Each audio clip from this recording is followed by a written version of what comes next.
कौन सा पॉइंट नहीं समझ में आ रहा, डिटेल में देखो, वीडियो आगे करके देखो, पीछे करके देखो। तो ये सब बातें आपको जिस तरीके से बताएगी आप सोचा करो, अच्छा ये बताया बात जो आपको और समझ में आए। एक बार में तुम क्या सोच रहे हो कि सर आपने भी एक बार पढ़ा होगा और जिसको समझ में आता है उसने भी एक ही बार पढ़ा होगा और उसको समझ में आ गया होगा। नहीं जी, ऐसा नहीं है। समझ में आने वाली प्रोसेस ये नहीं है।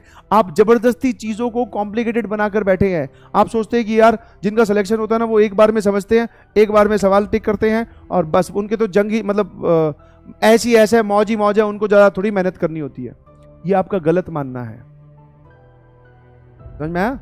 बस वो समझने वाला जो है ना, बस ये नहीं करता, ध्यान रखना कि एक बार उस सवाल को देखा, समझ में नहीं आया, छोड़ दिया, दोबारा देखो, बोले नहीं समझ में आ रहा, कौन सा पॉइंट नहीं समझ में आ रहा, डिटेल में देखो, वीडियो आगे करके देखो, पीछे करके देखो, सर ने क्या बोला लिख लो, पॉज कर लो। ये सब वो लगाता है, तब जाके उसको बात समझ में आता है। इनिशियल स्ट्रगल, बेसिक स्ट्रगल अपनी कोई नहीं बताता है बेटा, कोई नहीं बताता है। तुम्हें क्या लगता है, ईमानदारी से बताना, जेई क्या है? सर हमारे दिमाग में जो जेई की इमेज है, ध्यान सुनना, जितने लोग एग्री करें, हमें तो यही लग रहा है कि क्लास अटेंड करो बढ़िया से, यही है। फिर सर उसके बाद में नोट्स बनाओ बढ़िया से, हाँ कोई कंफर्टेबल एकदम, ठीक है। नोट्स बनाने के बाद में आप डीपीपी और मॉड्यूल सॉल्व करो एकदम बढ़िया से, कोई दिक्कत नहीं है। और उसके बाद में सर क्वेश्चंस लगाओ और क्वेश्चंस में अलग अलग वैरायटी लगाओ, बस ये प्रोसेस। उसके बाद में सर अगला चैप्टर स्टार्ट हो जाए, फिर से उसके लिए यही काम करो। प्रोसेस आपने सही बोला। अच्छा यहां से हम सेलेक्ट हो जाएंगे, ये सबको प्रोसेस लगती है और ये आइडियल प्रोसेस है, बिल्कुल सही, ऐसा होता है, मैं डिनाई नहीं कर रहा हूं। अब तुमने जब ये इतने कंपोनेंट देखे, कहीं पर भी समझाओगे, किसी भी आदमी को बोलता हुआ सुनोगे तो वो इन्हीं कंपोनेंट्स की ही बात करता है। इसके अंदर जो आपको नहीं दिखाई देता या जो नहीं बताता कोई, वो ये है।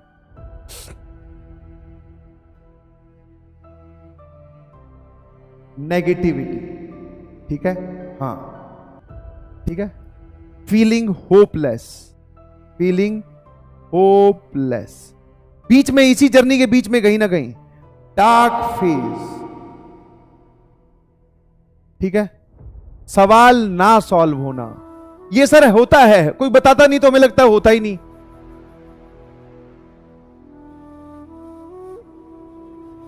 क्विट करने की फीलिंग आना, बस सर बंद कर देते हैं, काहे की जेई नहीं समझ में आ रहा सर, फिजिक्स केमिस्ट्री मैथ तीनों, 2-2 3-3 घंटे के लेक्चर, फिर उनके नोट्स, फिर डीपीपी, फिर रिवीजन, और जो चैप्टर पे मेहनत करते हैं 5-10 दिन बाद में लगने लगता है कि उसको भूल रहे हैं, रिवीजन करने जाएं तो ओरिजिनल छूट जाता है। और भी बहुत सारे फैक्टर्स हैं, डिस्ट्रैक्शन तो लिखना ही भूल गया। तुम्हारा ध्यान है येलो वाली लाइन पे और ये तुम्हें कोई बताता नहीं, तो तुम्हें ऐसा लगता है कि बस ये येलो येलो ही होना चाहिए। अब तुम्हारे में से किसी एक के साथ अगर ये होने लगे, ये होने लगे, ये होने लगे, तो अब सेल्फ डाउट, बोले कि सर लगता है मैं आईआईटी के लिए नहीं बना हूं। मैंने पूछा क्यों? बोले सर मेरे साथ तो सिर्फ ये येलो येलो वाली लाइन पे चलना मुश्किल हो जा रहा है, मेरे साथ तो ये भी है, ये भी है, ये भी है, ये भी है, और पता नहीं तामझाम और क्या क्या है। तो अब आपकी गलती इतनी सी है कि आपने सिर्फ इसको एक प्रोसेस माना, जबकि ये पूरा प्रोसेस का पार्ट है। अगर आपको ये डे 1 पे ही बता दिया जाता कि भैया ये होगा, ये भी होगा, ये भी होगा, ये भी होगा, ये भी होगा, ये भी होगा, और तमाम चीजें अभी और भी होंगी, वो है पार्ट, तब सर हम सोच समझ के आते कि हाँ भाई क्या हम इसके लिए तैयार हैं।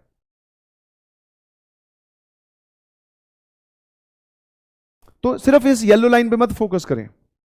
अगर इस पे फोकस करोगे तो हर सेकंड तुम्हें ऐसा लगेगा कि आपके अंदर कुछ गड़बड़ है। इस पूरे पे फोकस करो, फिर लगेगा सर नॉर्मल है, सबके साथ हो रहा है। अब जब नॉर्मल है और सबके साथ हो रहा है फिर क्या करें? बोले कुछ नहीं, फिर से पढ़ते हैं, और क्या है।